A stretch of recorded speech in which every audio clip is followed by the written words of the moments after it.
So not only should we all have enough self-care to just cut these people off and not deal with them, and especially if we're going to interact or observe out of fascination or entertainment, stop submitting, stop denying reality, stop allowing the beings to project onto you and abuse you and deceive you and just act like it's all okay and it's cute and cuddly. It's not.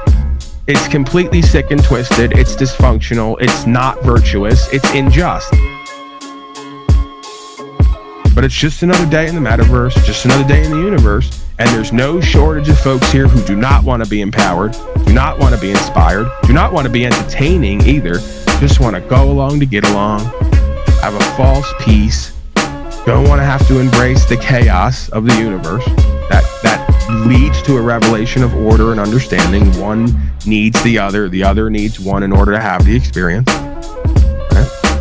So again, fine line between accepting people are going to be people and do what they do and not try to change them or control them, versus denying reality and letting yourself be subject to a completely twisted, dysfunctional dynamic that was most likely started in your household that you don't want to bear witness to.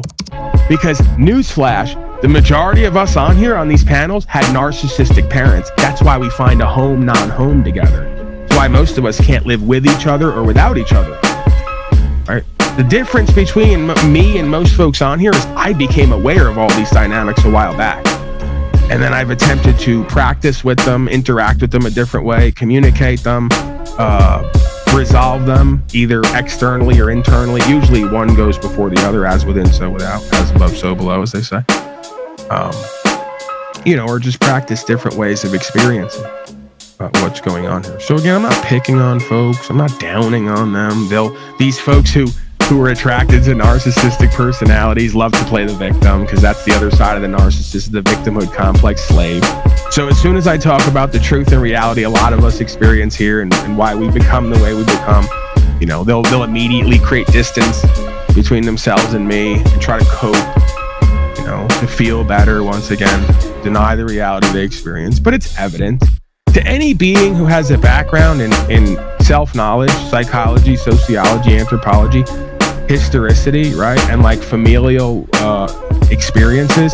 It's clear-cut examples of so many different static dynamics that are that are playing out here consistently.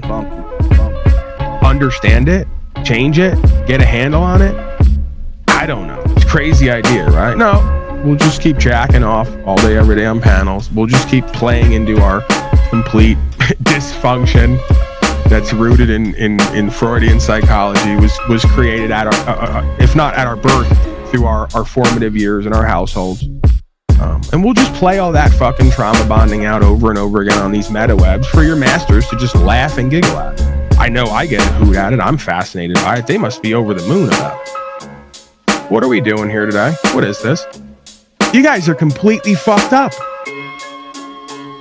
Again, it's more of observe and report from a place of astounding fascination about how humans do what they do and make the decisions they make regularly.